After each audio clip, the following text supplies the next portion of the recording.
네, 안녕하십니까. 신지식인 정인태입니다. 전 국립한국복지대학교 특임교수를 역임했습니다.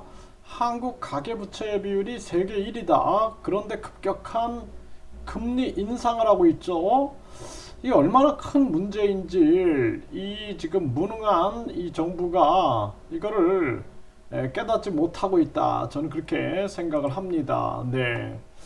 네, 지금 이제 한국의 가계 부채 비율이 세계 1위다 이렇게 기상을 하고 있어요. 그래서 한국이 102.2%, 그 다음에 이제 홍콩, 태국, 영국, 미국, 말레이시아, 인도, 중국, 유로지역, 싱가포르 이렇게 나오고 있는데요.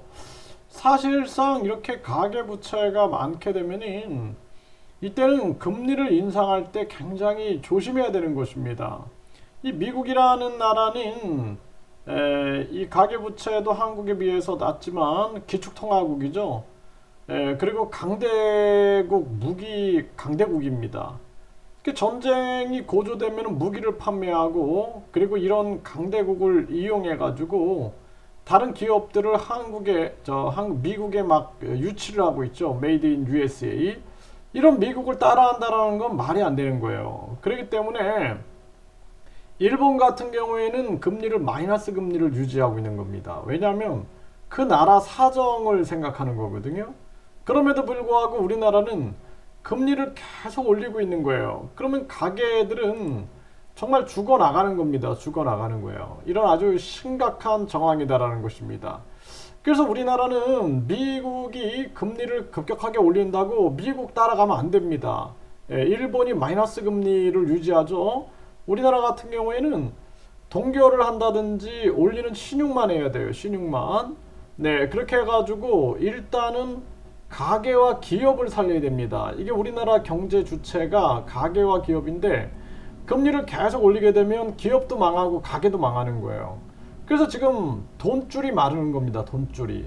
그래서 이 정치인들이 공무원만 했다 그러면은 아무것도 모르는 겁니다. 공무원들은 월급이 그냥 그 나라에서 자기 맡은 바 일만 하면 월급이 나오죠.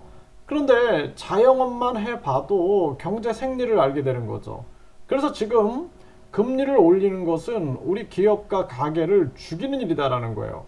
이 정책이 잘못됐음을 빨리 깨닫고 정책을 변경해야 됩니다. 일본이 왜 금리를 마이너스 금리를 유지하는가? 중국, 러시아, 튀르키예가 왜 금리를 내리고 있는가? 모두가 다 경기 침체를 우려하는 겁니다. 경기 침체. 경기 침체를 우려하고 그로 인해서 실업률이라든지 아주 잔인한 그러한 경제 위기 그러한 것을 대비하고 있는 것이죠. 그래서 우리나라 같은 경우에는 지금 금리를 내려야 되는 거예요. 금리를. 지금 미국 같은 경우에도 유엔이 금리를 동결해라 또는 머스크나 캐시우드나 각종 학자들이 미국의 급격한 금리 인상 정책 실패했다라고 계속 비판하죠.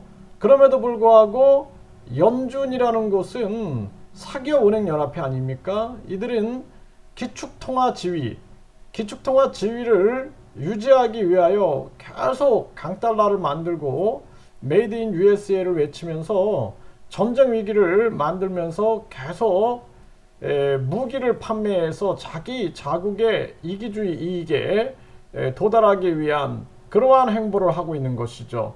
우리나라 진짜 정신 차려야 됩니다.